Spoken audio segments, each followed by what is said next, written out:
Leeds United are set for a match against Stoke City tonight, and I think it's going to be a very engaging, fun game of football, and I'm feeling a little bit optimistic about it as a Leeds fan. In this video, I'm going to go through the team news, talk a little bit about how Stoke play, what we can expect from Leeds, and basically just run through my predictions. So to start off with the team news, we're missing a couple of players, but they're not key players. They're not fundamental parts of the way the team works. Still no Jamie Shackleton because he's going through a concussion protocol. Something was wrong with his head, stopping him playing in the last match. It's going to stop him for tonight and for Sheffield Wednesday, just because that's the length of concussion protocol stuff. In addition to that, we are missing Jaden Anthony for personal reasons, and Junior Firpo has a little bit of a calf issue, so could be a doubt for this match.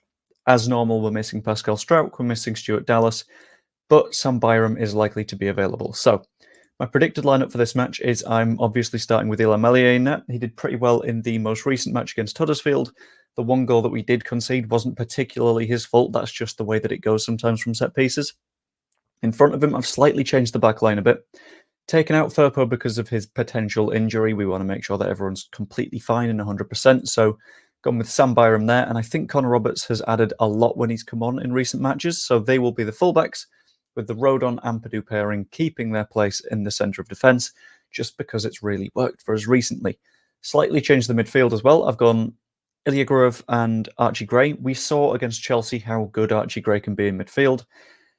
I think against Stoke, it's something that we'll need to see with a little bit more directness. His playmaking is really good, and he works really well in very tight, compact spaces, at least in comparison to Glenn Kamara, which means that if they do play really deep, which I'm not sure they will, but if they do, that's somewhere that I think Archie Gray will be absolutely fantastic.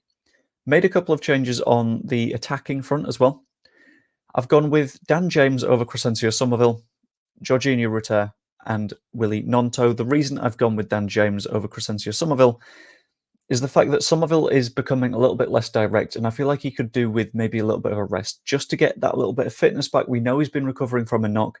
He got the shit kicked out of him against Huddersfield, and I think another match of potential recovery could be key to getting him to 100% so he can train properly, so we can get those top tier performances out of him again. Nonto keeps his place, but having Somerville on the bench to replace whoever isn't performing will be ideal. And up top, I have gone with Patrick Bamford just because I think the structure with Bamford on the pitch is ideal. And as much as some people in my comments might not like Patrick Bamford that much, he's got a better shooting accuracy than Joel Piroe this season. He's scored more goals per 90 and he scored against Huddersfield. It's hard to say that you drop him.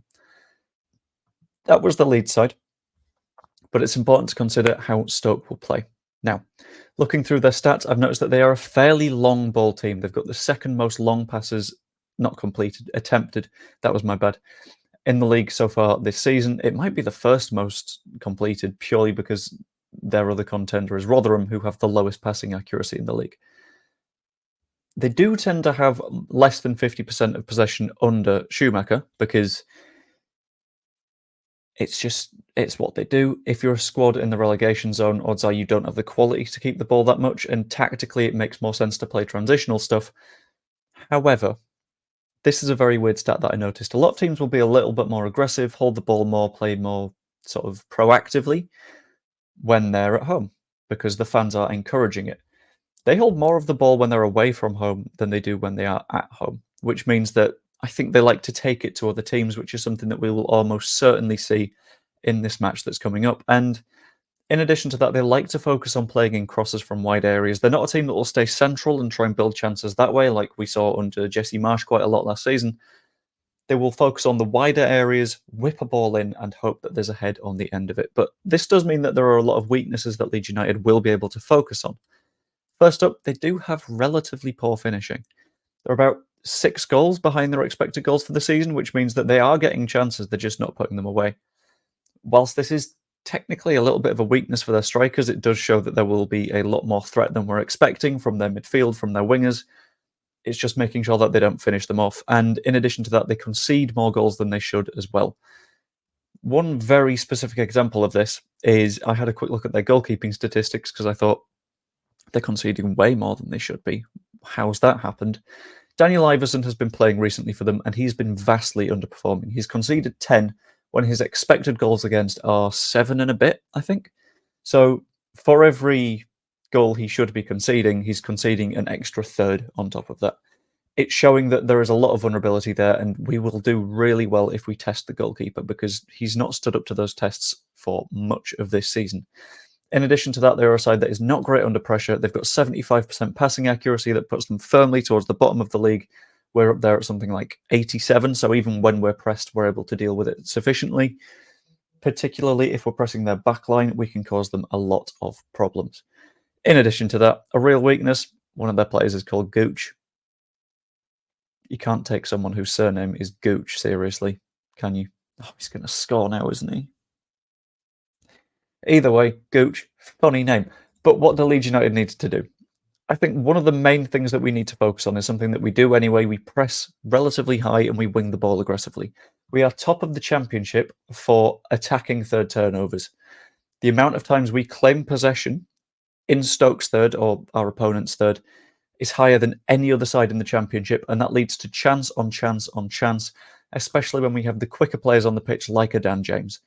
We're able to sort of generate pressing moments, win the ball off them, and push into their box and get a shot off, which is ultimately ideal when you are playing against a goalkeeper that needs to be set, needs to be patient, needs to be ready, like Daniel Iverson is. In addition to that, we need a little bit of a focus on direct football. This is why I've gone with Dan James over Crescencio Somerville.